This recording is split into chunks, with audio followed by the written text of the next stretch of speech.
മുർസലൂൻ. റഹ്മാനായ റബ്ബ് ഞങ്ങളോട് ചെയ്ത വാഗ്ദത്തം സത്യമായി പോയി. പ്രവാചകന്മാര് പറഞ്ഞത് പുലർന്നു പോയി. ഇനി എന്താണ് ചെയ്യുക എന്ന നിലയിൽ സർവ മനുഷ്യരും ഇരിക്കുകയാ. 1, 2, 3 കൊല്ലമല്ല, 1000 കൊല്ലം ഒരേ ഇരുത്തം അവിടെ ഇരിക്കുകയാ. ഓരോരുത്തരും വെറുതെ ഇരിക്കുകയല്ല, രൂപം മാറിയിട്ടുണ്ട്. പലരുടെയും രൂപങ്ങൾ മാറിയിട്ടുണ്ട്. സുബ്ഹാനല്ലാഹ്. കുറ്റവാളികളെ പോലീസുകാർ പിടിച്ചുകൊണ്ടുപോയി ലോക്കപ്പിലിട്ട് പിന്നെ കോടതിയിൽ ഹാജരാക്കുമ്പോൾ, തെളിവെടുപ്പിന് കൊണ്ടുവരുമ്പോൾ കൈകളിൽ ആമം വെച്ചിട്ട് 2 പോലീസുകാര് കൂടെ അപ്പുറത്തും ഇപ്പുറത്തും നിൽക്കും പോലെ, മോനെ, ഓരോ മനുഷ്യന്റെ കൂടെയും 2 മലക്കുകളുണ്ട്. റഖീബുൻ അതീദ്. അവര് നമ്മെ വിട്ട് പിരിഞ്ഞു പോയിട്ടില്ല. അവര് നമ്മളെ ഖബറിന്റെ അടുത്ത് കാവലാ. എഴുന്നേൽക്കുമ്പോൾ അവര് സജീവമാ. ഇതൊന്നും നമ്മൾ വെറുതെ പറയുകയല്ല.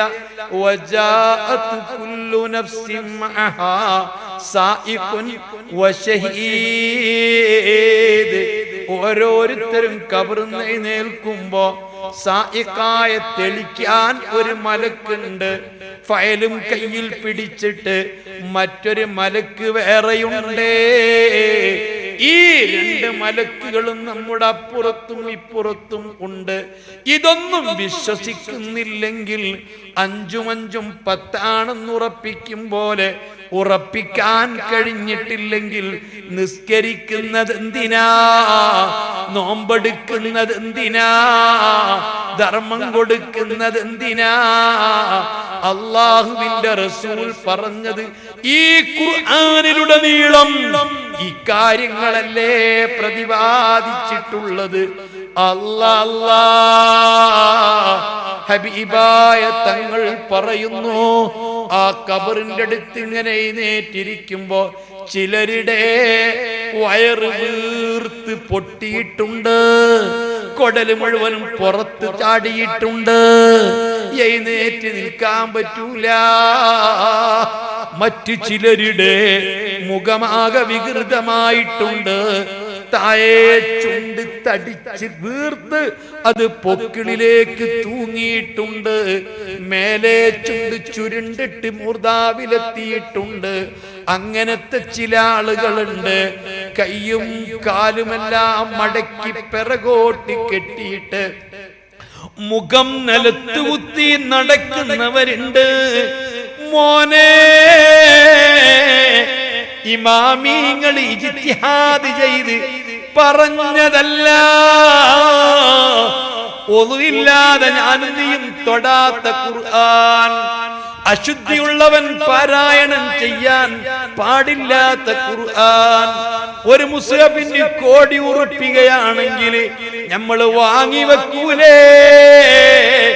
ലക്ഷക്കണക്കിന് കോടിക്കണക്കിന് ആളുകളെ ഹൃദയത്തിൽ മനപ്പാടമാക്കി വെച്ചിട്ടുള്ള ഖുർആൻ, കോടിക്കണക്കിന് മുസ്ഹഫുകളിൽ എഴുതി വെക്കപ്പെട്ട ഖുർആൻ, അവിടുന്ന് പറയുന്നു വനശുറുഹും അലാ വുജൂഹിഹിം, കയ്യും കാലും മടക്കി മേൽപോട്ട് മടക്കി കെട്ടി മുഖം കൊണ്ട് നടത്തിക്കുന്ന മനുഷ്യൻ മുഖം നിലത്ത് കുത്തി നടക്കും.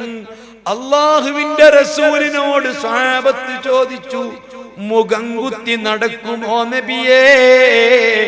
അതെങ്ങനെയാ നബിയേ?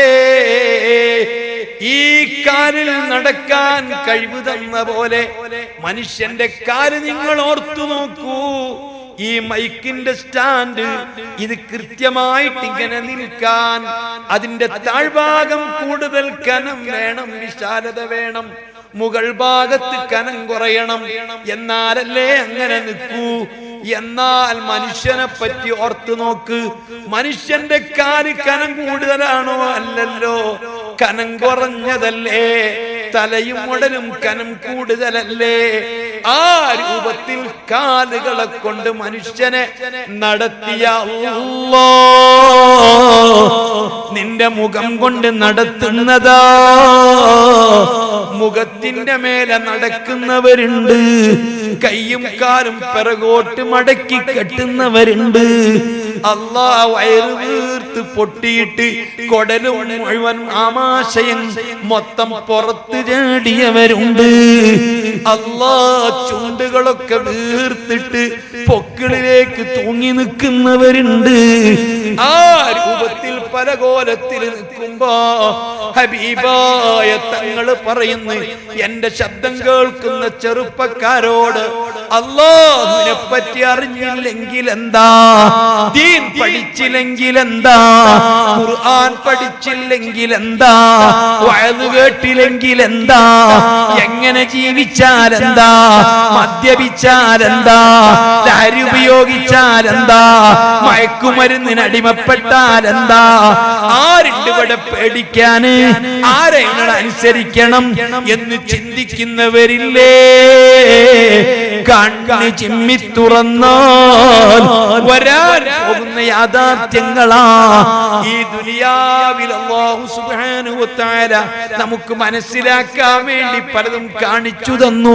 പോലീസുകാർ കുറ്റവാളികളെ പിടിച്ചു കൊണ്ടുപോകുന്നത് കാണാറില്ലേ? ഷോൾഡറിൽ പിടിക്കാറില്ലേ? അതാ പിറകിൽ മുട്ടുകാല് കൊണ്ടിടിക്കാറില്ലേ? കൈകളെ കൊണ്ട് മുട്ടിൽ കൈകൊണ്ട് പുറത്തിടിക്കാറില്ലേ? എന്നാൽ റബ്ബിന്റെ പട്ടാളം നിന്നെ കൊണ്ടുപോകുന്നത് യുറഫുൽ മുജ്രിമൂന ബിസീമാഹും ഫയുഖദു ബിന്നവാസി വല്ലഖ്ദാം. കുറ്റവാളികളെ അങ്ങ് തിരിച്ചറിയുന്നുണ്ട്. ആരോടും ചോദിക്കേണ്ടി വരില്ല. വ്യഭിചരിച്ചവനോട് വ്യഭിചരിച്ചിരുന്നോ എന്ന് ചോദിക്കേണ്ടി വരില്ല. പലിശ വാങ്ങിയവനോട് പലിശ വാങ്ങി തിന്നിരുന്നോ എന്ന് ചോദിക്കേണ്ടി വരില്ല. അതേ, നാവ് സൂക്ഷിക്കാതെ കളവ് പറഞ്ഞവനോട്, ഗീബത്ത് പറഞ്ഞവനോട് നാവിനെ നിയന്ത്രിച്ചിരുന്നോ എന്ന് ചോദിക്കേണ്ടി വരില്ല.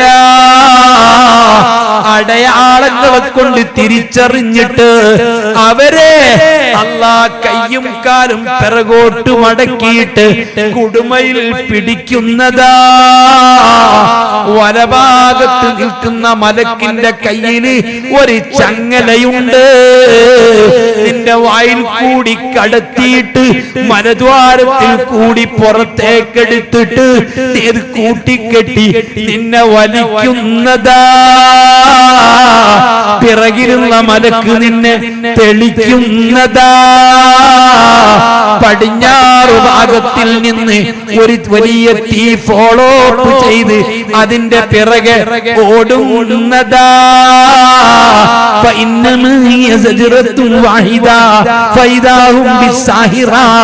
സാഹിറ എന്ന ഭൂമിയിലേക്ക് ഓടുകയാ. മൈശറയെ പടച്ച റബ്ബ് സംവിധാനിച്ചത് സാഹിറയിലാ, അത് പലസ്തീനിലാ. അതിന്റെ അപ്പുറമാ ആയിരക്കണക്കിന് കിലോമീറ്റർ ഈ നിലക്ക് നടക്കേണ്ടതാ. മുഹമ്മദുർ റസൂലുള്ളാഹ്. ആയിരക്കണക്കിന് കിലോമീറ്റർ നടന്നു പോകേണ്ടി വരും. ഇവിടെയാണ് ബലിപെരുന്നാളിനോടനുബന്ധിച്ച് ഉസ്താദുമാര് വാഴ്ന്നു പറയുന്നത് കേട്ടിട്ടില്ലേ? അഹ്സിനു ലഹായാക്കും ഫഇന്നഹാ മത്വായാക്കും. മൈശറയിലേക്ക് നിങ്ങളെ ഖബറിൽ നിന്ന് കൊണ്ടുപോകുമ്പോഴുള്ള വാഹനമാണ് നിങ്ങളെ ബലിമൃഗങ്ങൾ. താൻ ബലിയറുത്തിട്ടുള്ള ഒട്ടകങ്ങളും പശുക്കളും കാളകളും പോത്തുകളും ആടുകളും അതിശീഘ്രം കുതിക്കുന്ന ഒട്ടകങ്ങളുടെ കുതിരകളുടെ കോവർ കഴുതകളെ പോലെ നിന്റെ കബറിൻ്റെ അടുത്ത് വന്ന് നിൽക്കും. അള്ളാഹു അവൻ ഇഷ്ടപ്പെട്ട മുത്തു മുഅ്മിനീങ്ങളെ അതിൽ കയറ്റിയിട്ട് കൊണ്ടുപോകും.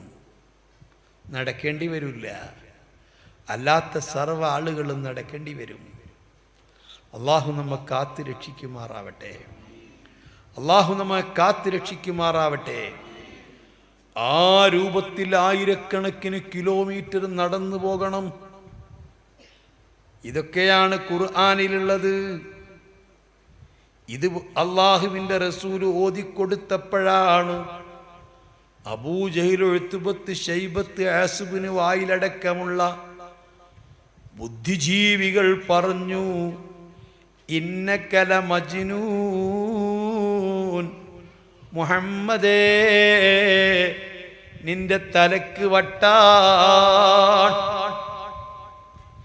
ഇതൊക്കെ നടക്കുന്നു പറയുന്നു, നിന്റെ തലക്ക് വട്ടാണ്, നീ ഭ്രാന്തനാണ്. കുട്ടികളോട് പറഞ്ഞു, കല്ലെറിയൂ അവനെ, ആട്ടി ഓടിക്കൂ അവനെ. മനുഷ്യൻ മരിച്ച് ഇദാ മിത്ന വകുന്നാ തുറാബൻ വഇളാമ അഇന്നാ ലമബ്ഉസൂൻ. മനുഷ്യൻ മരിച്ചാൽ ദിവസങ്ങൾ കഴിയുമ്പോൾ അവന്റെ ശരീരത്തിൽ നിന്ന്, അസ്ഥിയിൽ നിന്ന് മാംസങ്ങൾ വിട്ടു പിരിയുകയാ. മൂന്നാം ദിവസം അവന്റെ കണ്ണ് കുഴിയുകയാ. ആദ്യമായി മനുഷ്യന്റെ ശരീരത്തിൽ നിന്ന് അടർന്നു പോകുന്നത് തന്റെ കണ്ണുകളാ. നിങ്ങളാർക്കെങ്കിലും ധൈര്യമുണ്ടോ, തൻ്റെ പ്രിയപ്പെട്ട ഭാര്യയാണെങ്കിലേ, അല്ലെങ്കിൽ പ്രിയപ്പെട്ട പൊന്നുമോനാണെങ്കിലേ, മരിച്ചിട്ട് 2-3 ദിവസം കഴിഞ്ഞാൽ പാതിരാ സമയത്ത് നിന്റെ പ്രിയപ്പെട്ട ഭാര്യന്റെ ഖബറിന്റെ അടുത്ത് ചെല്ലാൻ, നിന്റെ പ്രിയപ്പെട്ട പൊന്നുമോന്റെ കൂട്ടുകാരന്റെ ഖബറിന്റെ അരികിൽ ചെല്ലാൻ, പാതിരാക്ക് ഒറ്റക്ക് ഖബറിന്റെ അരികിൽ ചെന്നിട്ട് മീതയുള്ള മണ്ണുകൾ നീക്കാൻ, ആ മൂടുകല്ലുകൾ ഉയർത്താൻ, എന്നിട്ടാ ഖബറിലേക്കൊന്ന് നോക്കാൻ. മോനെ, നിനക്കു കാണാം ആ 2 കണ്ണുകൾ കുടിഞ്ഞിട്ട് ആ കണ്ണുകൾ നിൽക്കുന്ന സ്ഥലത്തുകൂടി പുഴുക്കൾ ഇറങ്ങുകയാ. ആ കണ്ണിന്റെ കുഴിയിൽ കൂടി ഇറങ്ങിയ പുഴുക്കള് മൂക്കിൽ കൂടി പുറത്തു വരികയാ. നിന്റെ തടിച്ചു കൊഴുത്ത കവിളുകൾ കടിച്ചു തിന്നുകയോ. അല്ലാഹ്